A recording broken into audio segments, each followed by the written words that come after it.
Hola, buenas tardes hermanos. Les voy a seguir compartiendo el libro de Guerreros de Tormentas. Este es el capítulo 5 y lo voy a dividir en dos partes porque son 10 hojas. Entonces, para no hacer muy largo el video, lo voy a compartir en dos partes. Y antes de leerlo, permítame hacer una oración y después los leo. Padre Dios, gracias Señor te doy por otro nuevo día. Gracias porque cada día son nuevas misericordias y en esta tarde Dios me pongo en tus manos Señor y que tú Señor por medio de este libro que tú Señor instruyas a mis hermanos, a mis hermanas de fe. Dios te pido Padre que tú desciende tu mano sanadora sobre cada uno de nosotros que estamos enfermos o lo que estamos padeciendo Dios. Te pido, Padre, que tú nos sanes. En esta tarde, Dios, yo leeré este libro, Dios, y espero que sea de gran bendición para la vida de cada uno de ellos. Y te pido, Padre, que tú te manifiestes, Dios, en nuestras vidas. Te lo pido en el nombre de tu Hijo Jesucristo. Amén. Dice, la calma en medio de la tormenta.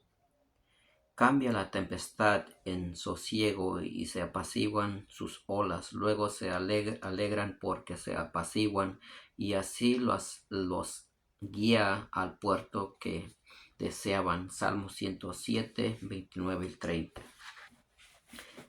Quiero, escribe Bonnie, contarle en este capítulo lo que sucedió durante un periodo de 2 años especialmente difíciles en los que Marsh y yo aprendimos mucho sobre lo que significa ser un guerrero de tormentas. En ese momento nos sentíamos atrapados entre sistemas de tormentas que chocaban entre sí, provenientes de todas las direcciones durante todo ese tiempo. Sin embargo, vivimos la fidelidad de Dios. Aprendimos a escuchar la voz del guerrero de tormentas original que nos acompañó a cada paso del camino. Llegó un momento en que nuestras vidas estaban en juego y Él nos dio el poder para vencer. Encontramos la calma en medio de la tormenta. Gran pena en África. La historia comenzó hace 2 décadas en medio del agreste interior de Zambia, África, donde había ido Derek Princes y Marsh para predicar el evangelio y ministrar milagros y sanidad y liberación. Les había robado la mayor parte de su equipaje y aterrizaron en Lusaka para tomar un monomotor que les llevaría al interior de la provincia Minilunga. Allí se había talado un claro en la selva para que pudieran reunirse los miles de aldeanos que todos los días acudían para oír la palabra de Dios mañana, tarde y noche. Durante más de una semana Dios tocó el corazón de esa gente desesperada y con hambre espiritual a través del hermano Derek y Marsh. Dios hizo cosas asombrosas, maravillosas en un momento. Un muchacho de 16 años que había quedado paralítico por la poliomielitis pudo enderezarse y saltó de su silla de ruedas, corriendo en círculo como un atleta alrededor de la multitud. Festejaba el milagro ante el asombro de todos. Su madre se acercó a Marsh haciendo reverencia y echando puños de tierra sobre su cabeza como es costumbre en su tribu, para rendir honor a un gran jefe. Llorando de alegría, exclamó: gracias por venir desde Estados Unidos y sanar a mi hijo. Marsh la tomó de las manos para que se pusiera de pie y le dijo: Madre, soy solo un pequeño siervo del más grande jefe llamado Jesucristo. Es él quien sanó hoy a tu hijo. Después de una de las reuniones de la noche, uno de los pastores misioneros le pidió a Marsh que visitara a una mujer cuyo hijo estaba terriblemente enfermo. Al caminar detrás del pastor por la oscuridad hasta la diminuta choza, Marsh fue enterándose de la historia de esa mujer. Se había casado y dio a luz a mellizos, pero como la tribu de su esposo consideraba que los mellizos eran mal presagio, ella y sus hijos fueron echados del lugar. En tanto, muchas otras mujeres en tales circunstancias recurrían a la prostitución para alimentar y vestir a sus hijos. Esta joven había conocido a Cristo poco tiempo después y luchaba por vivir fiel a Dios a pesar de su desesperante pobreza. Marsh corrió la lona sucia y raída que servía de puerta a la choza y encontró a la mujer sentada sobre el piso de tierra junto a una vela, única fuente de luz en la oscuridad.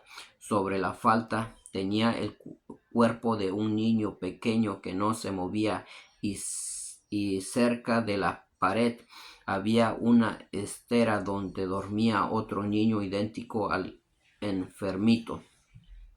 La mujer le entregó al niño a Marsh y le dijo que desde hacía tiempo ya que el pequeño estaba sordo, su cuerpito estaba frío y se notaba bastante rígido ya. Marsh se sentó junto a la mujer sobre el suelo y empezó a orar. Oró, acunando con suavidad el cuerpito inerte, mientras la mujer desesperada y el pastor esperando lo miraban. Más de una hora pasó y Marsh supo en su corazón que no habría nada que hacer. Con tristeza devolvió al niño a su madre, quien lo tomó y mirando al cielo pronunció en su lengua nativa con lágrimas en los ojos: Tómalo con suavidad con ambas manos. Jesús, sin saberlo, se hacía eco de las palabras del rey David cuando perdió a su hijo. Hace milenios ya. La mujer siguió hablando: Ahora ya no volverá él a mí, sino que yo iré a él. El corazón de Marsh se deshacía de dolor al ver la fe pura de esta mujer. Salió de la choza y permaneció a solas en la noche cerrada. En nuestras vidas hemos aprendido que podemos preguntarle a Dios dónde, cuándo, cómo o con quién, pero con ¿por qué sucede algo diferente? La respuesta a esa pregunta solo puede conocerla Dios, y no tenemos razón para formularla. A pesar de que Marsh no le preguntaba a Dios por qué no volvía a la vida al niño, lo sobrecogía al sentimiento de que le había fallado a la pobre madre. Fue entonces que en medio de su dolor, una suave brisa lo rodeó y de ella se oyó una voz: Marsh, como has ido fiel, verás grandes cosas. Meses después, ya en casa, Marsh recibió una invitación de parte de un grupo de pastores en Zaire, hoy Congo. La carta, escrita a máquinas en una hoja amarilla bastante arrugada, presentaba muchos errores de ortografía. Era evidente que la máquina de escribir no tenía algunas de las teclas o que estaba rota por demás. Cuando leímos que le rogaban que fuera a ministrar ambos, percibimos la voz de Dios. Creemos que si viene usted el destino y el futuro de nuestra nación cambiaría.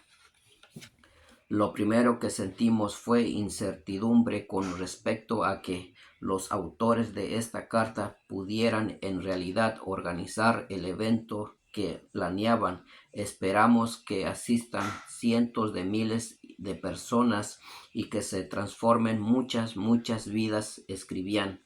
Tratamos de nunca tomar las misiones como aventuras, en particular si corren peligro las vidas de los creyentes, sean padres, madres o niños. Aún así, en esta invitación sentíamos la unción del Espíritu Santo, por lo que no nos negamos de plano.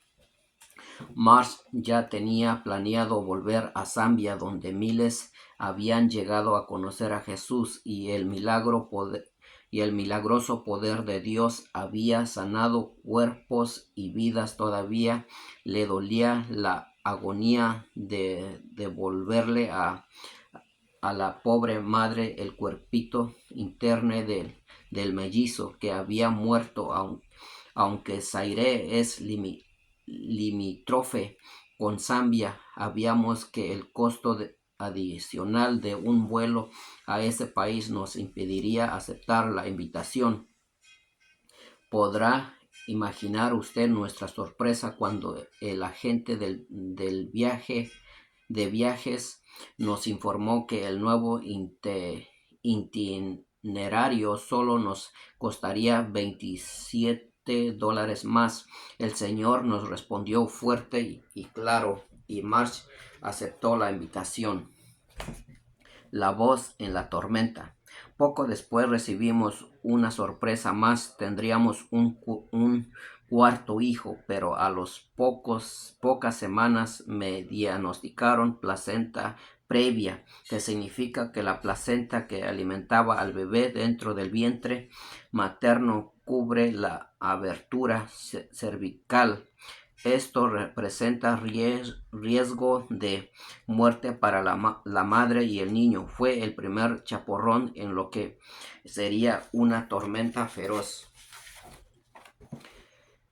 El médico me indicó una serie de estudios, tras lo cual su opinión fue que lo mejor sería un aborto. Nos lo aconsejaron otros médicos también, motivados por el riesgo para mi vida. No percibían señales de vida en mi vientre y nos aseguraban que si el bebé llegaba al momento del parto no sobreviviría más que unos días. Si llegaba a vivir más, sería en estado vegetativo, y como si confirmara sus temores, comencé a sufrir una hemorragia. Cuando le preguntamos a Dios qué teníamos que hacer, sin embargo, no hubo más que silencio. Por lo tanto, esperamos. En las siguientes semanas, Marsh asumió el rol de mamá, intentando ocuparse de un hogar con 3 niños menores de 7 años. Yo estaba en cama y solo me permitía caminar los 3 pasos que me separaban del baño.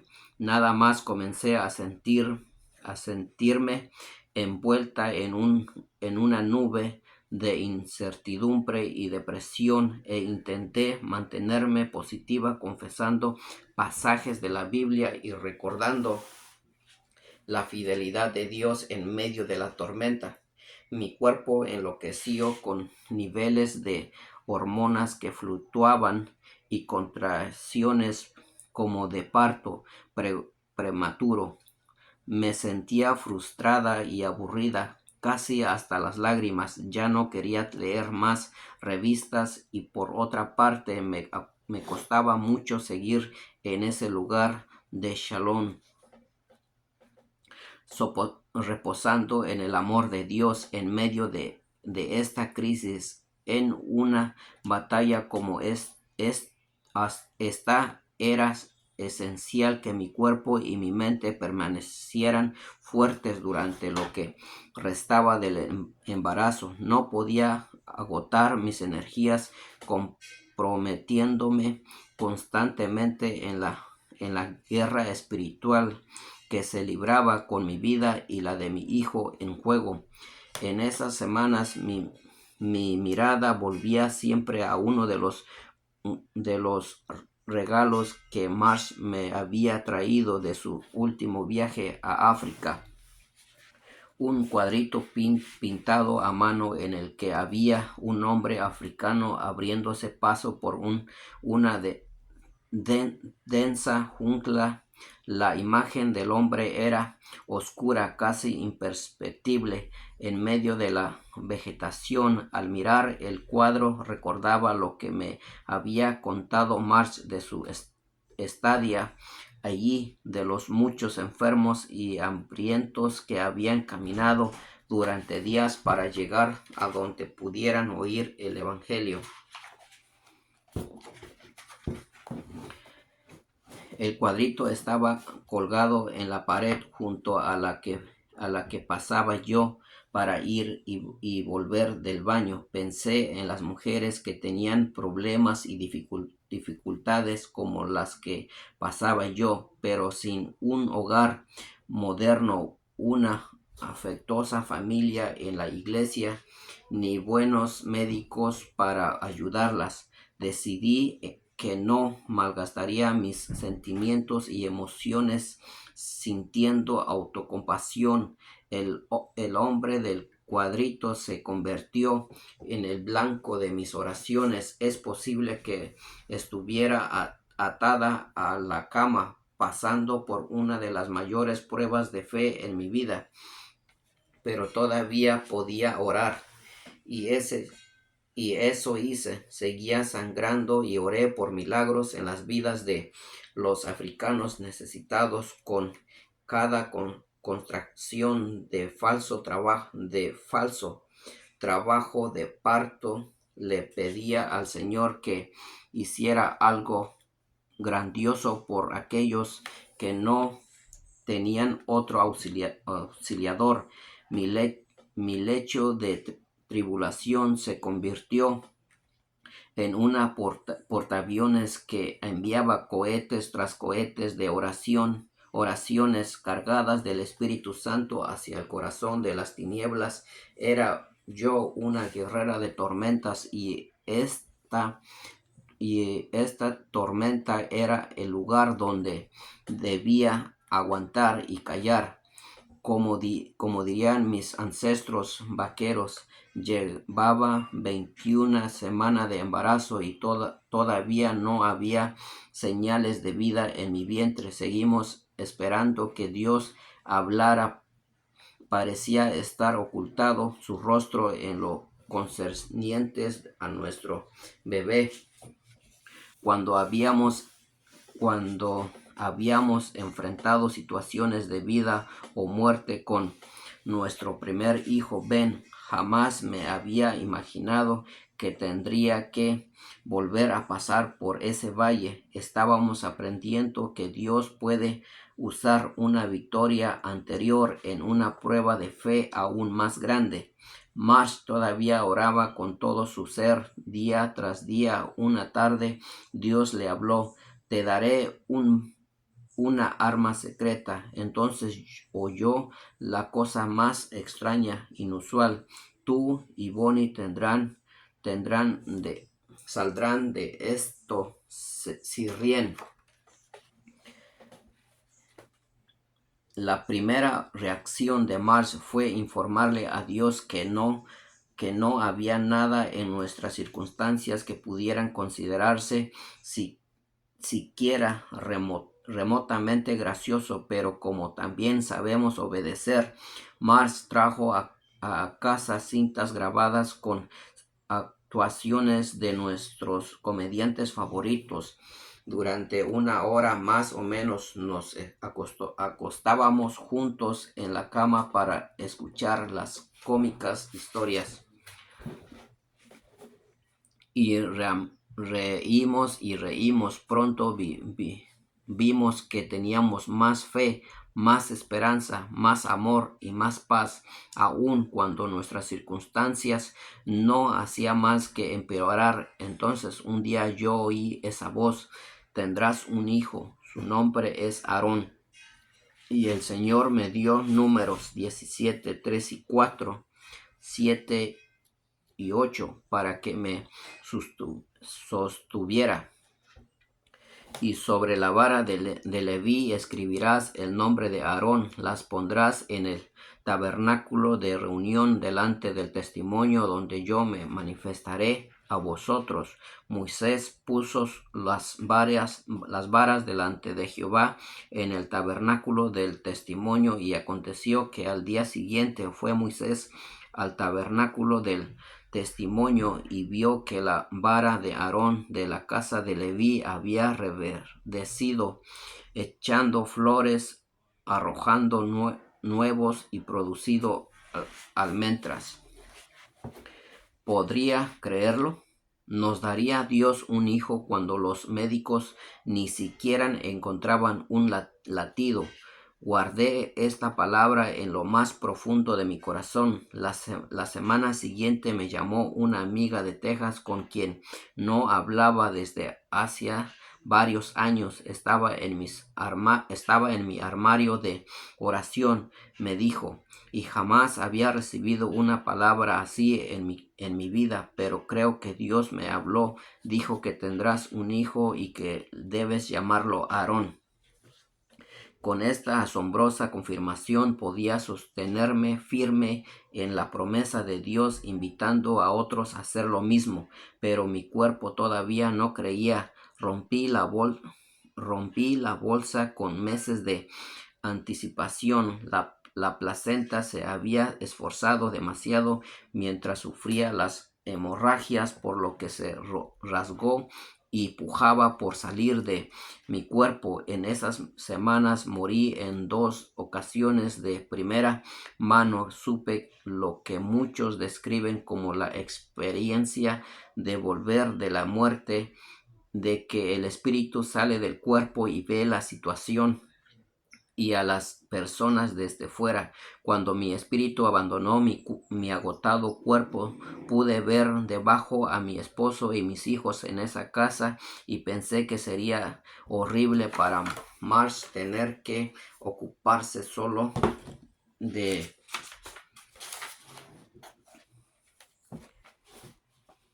nuestra familia, sabiendo que nuestros hijos tendrían que crecer sin su madre. Encontré que tenía el poder de elegir y decidir, por lo que resolví que me quedaría. Descubrí que para un creyente es muy difícil pasar de este plano al siguiente. Tan solo nos esperaba una exhalación. Nuestro doctor, un devoto, sí, de la India, me observaba con atención y pronto notó la firmeza de nuestra fe. Jamás conocí a dos personas que están tan cerca de él. Nos dijo un día aún que nos preocupaban mayormente nuestras propias dificultades. Pronto vimos que los demás nos observaban. Nuestras tormentas se convertían en testimonio de la presencia del Señor. Marsh y yo creímos que él tenía que cumplir con todos sus compromisos de viaje y predicación que el Señor había puesto en nuestros corazones. Por eso, al inicio de mi 25ª semana de embarazo, Marsh no estaba en casa. Debí ser llevada al hospital y mi médico decidió que realizaría una cesárea. Se había formado el hábito de dormir en un catre en el pabellón del hospital a causa de mi precaria situación, y me explicó que necesitaría la firma de mi esposo en los formularios de autorización. Cuando le dije que Mars estaba en las Antillas, se alejó negando con la cabeza. Se planificó la operación para cuando Mars volviera a casa. La noche antes de su llegada tuve un sueño inusual. Volaba al abrigo de del ala de un ave muy grande. Viajamos por sobre enormes extensiones de selvas y bosques, y veíamos debajo a los animales retozando sobre las laderas de las montañas, jugando en la nieve. Sentí gran paz, gozo y seguridad debajo el ala del gran pájaro, y supe que era él, el Dios de mi salvación. De repente que él, de aquel que me sostenía a mano, un sonido. No era una canción y tampoco eran palabras, era algo más parecido, y rayos de amor, poder, vida y creación. Era la voz del Señor, y con esas olas de luz y vida más montañas se entremecieron, y el costado de la montaña más grande se deslizó hacia un valle. Todo eso lo vi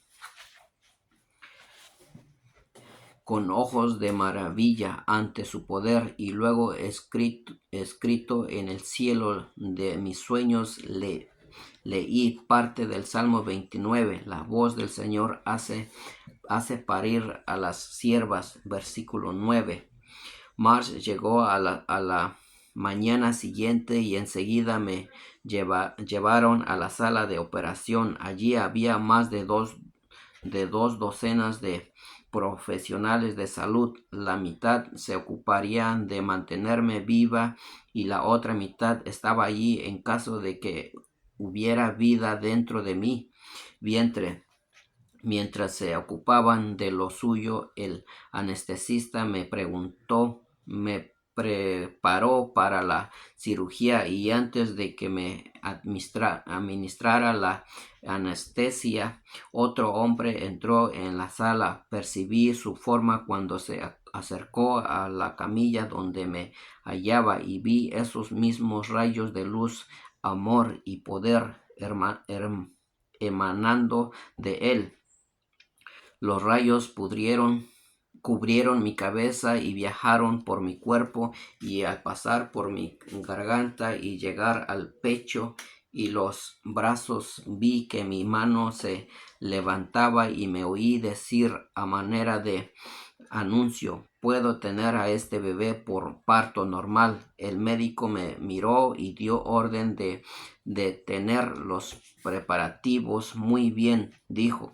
No podía yo creer lo que acababa de decir, y lo que más me asombraba era que los médicos me hicieron caso. Pensé: espera un momento, no quiero parto natural, quiero anestesia. Pero la voz rodeó mi vientre y comenzó a empujar. Momentos más tarde oí 5 maulliditos como de un gatito recién nacido. No podía ver lo que sostenía en sus manos al obtener netra, pero sí vi que palidecía, y supe que estaba mirando al bebé. Luego recordé la palabra del Señor. Dije: es varón, ¿verdad? Fue una declaración más de una pregunta, y el médico asintió. Su nombre es Aarón, vivirá, no morirá. No desperté sino hasta la mañana siguiente. Aarón pesaba menos de medio kilo, tenía una infección por estafilococos, sangre en el fluido espinal que indicaba hemorragia cerebral, y sus pulmones todavía no se habían desarrollado del todo. Sus orejas no eran más que colgadas de piel. Su carita estaba achatada por la falta de líquido amniótico que actúa como amortiguador en él.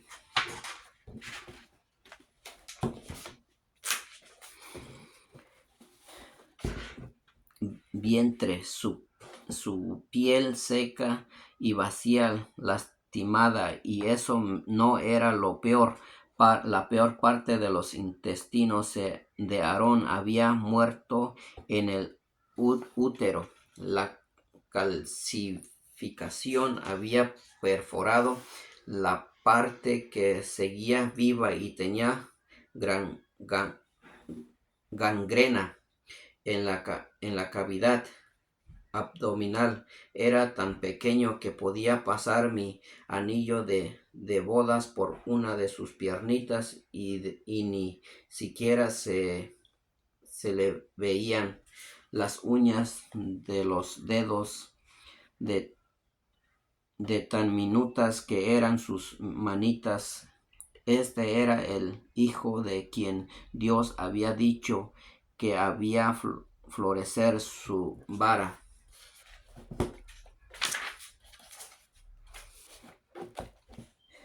Verás grandes cosas. En medio de esta crisis, Marsh tenía que partir hacia África. Todo parecía indicar que si se iba jamás volvería a sostener a Aarón en sus brazos. Cuando supe que pensaba cancelar el viaje, le pedí que lo pensaba 2 veces. Recordé el simple ruego que los pastores de Zaire había escrito en esa arrugada hoja de papel y las horas de oración que había pasado yo pidiendo por la gente de África.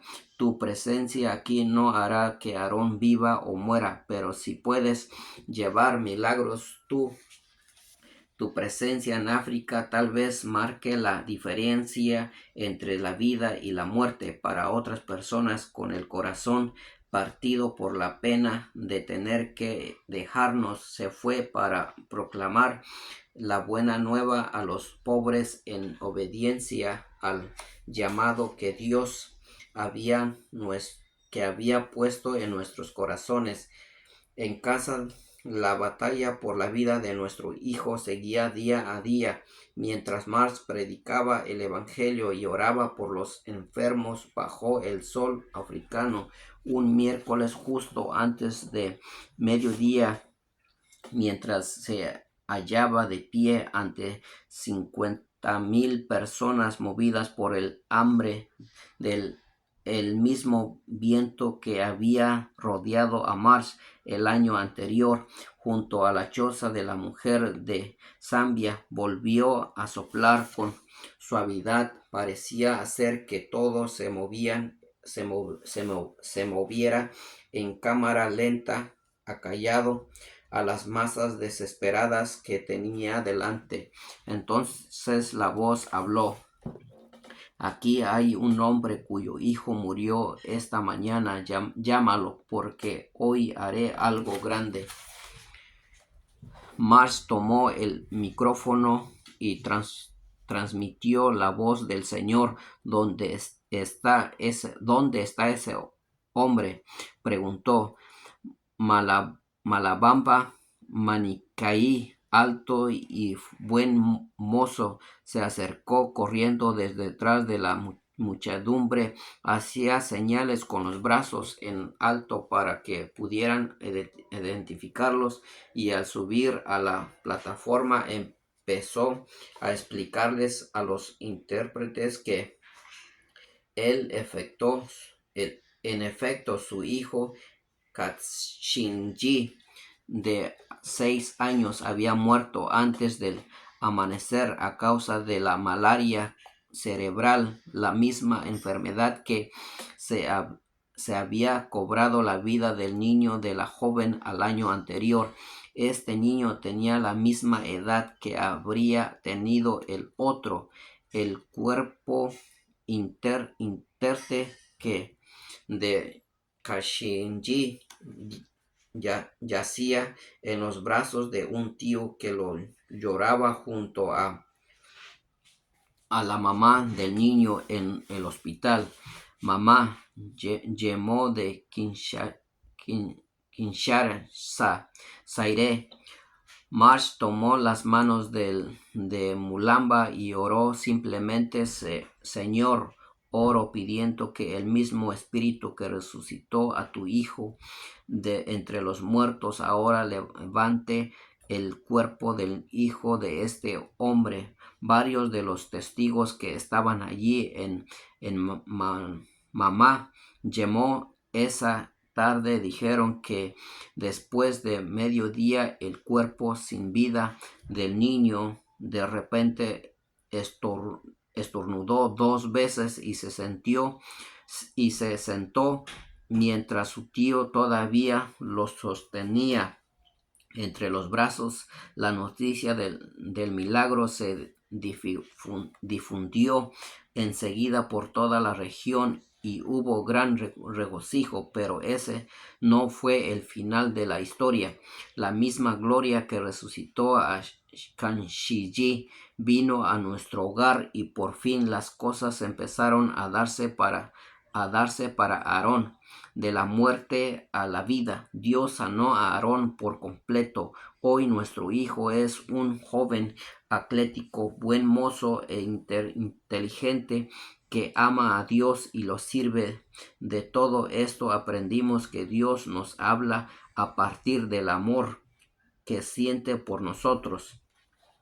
El amor de Dios por nosotros lo movió a hablarnos en nuestro momento de tribulación. El amor de Dios por Aarón le dio palabras a su voz. El amor de Dios por Kanshiji le hizo ser fiel a su promesa. Y March, el amor de Dios por la madre y sus hijos en Zambia, utilizó su dolor para encender miles de otros fuegos.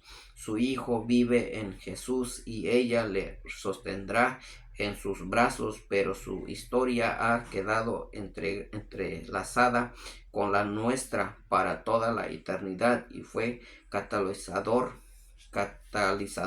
continuo de milagros Allí lo dejamos, hermanos, y ya después sigo con las otras hojas. Y pues espero que sea de gran bendición este testimonio. Y sabemos que para Dios todo lo puede.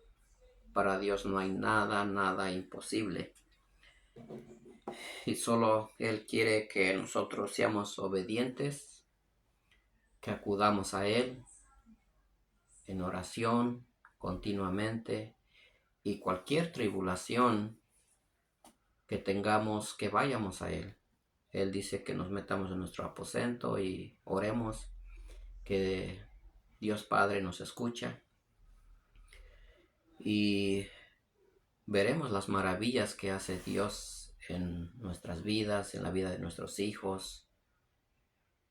Y yo estoy muy agradecido con Dios porque ha transformado la vida de mi hijo, que otro día se lo contaré un testimonio. Y yo siempre voy a estar agradecido con Dios por ser tan bueno con nosotros. Y Dios nos habla. Dios nos dice en los sueños. Y es cuestión de creerle, porque Él no miente. Así es que, hermanos, Dios los bendiga. Cualquier enfermedad que ustedes estén pasando, tenemos un Dios, un doctor de excelencia. Él es nuestro doctor de cabecera y acudamos a Él, porque Él sí nos puede sanar, como la persona que estaba enferma, pues con solo tocar el borde de su manto, esa mujer fue sana.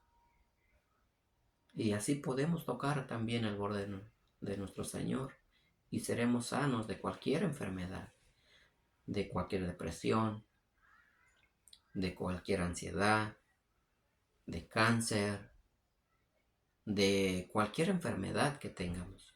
Dios nos puede sanar. Pero Él quiere un corazón obediente.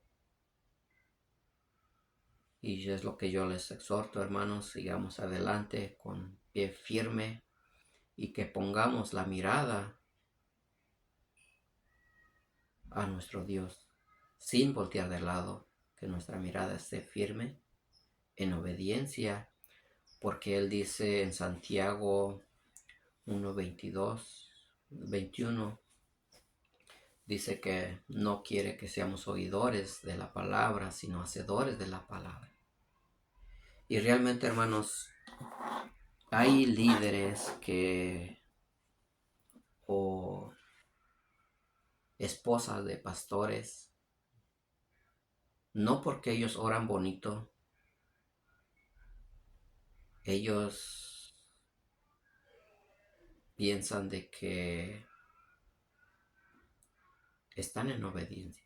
No, la oración bonita no tiene nada que ver. Dios quiere que seamos obedientes, que cuidemos nuestras palabras, que cuidemos lo que vamos a hablar, que pensemos antes de hablar. Así es que no todas las personas que oran bonito son cristianos. Y lo dice palabra de Dios que hay que se visten de ovejas, pero realmente no son ovejas.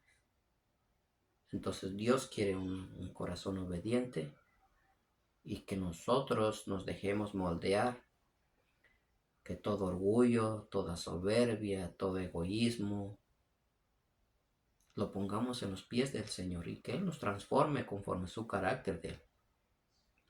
Así es, hermanos, yo los bendigo a cada uno de ellos y permítame hacer una oración antes de que yo cierre este canal y ya después yo le seguiré leyendo los otros pasajes de este capítulo 5 y espero que sea de gran bendición.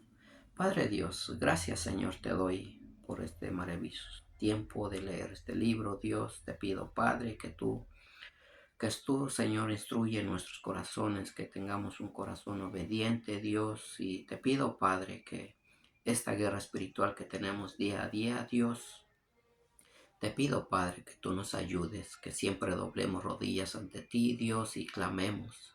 Dices tú en tu palabra, Dios, clama a mí, y yo te responderé y te enseñaré cosas ocultas y grandes que tú no conoces, Dios. Te pido, Padre, que tú te manifiestes en la vida de cada uno de mis hermanos, de mis hermanas, que irán a ver este video, Dios. Te pido, Padre, que sea de gran ayuda para ellos y que su fe, Señor, aumente, que su fe, Señor, sea alimentada, Dios, pero más que nada, Padre, que tú desciendes tu mano sobre cada uno de ellos y esa enfermedad que ellos están pasando, Dios, esa enfermedad, Padre, se va de ellos. En el nombre de Jesucristo te lo pido. Amén.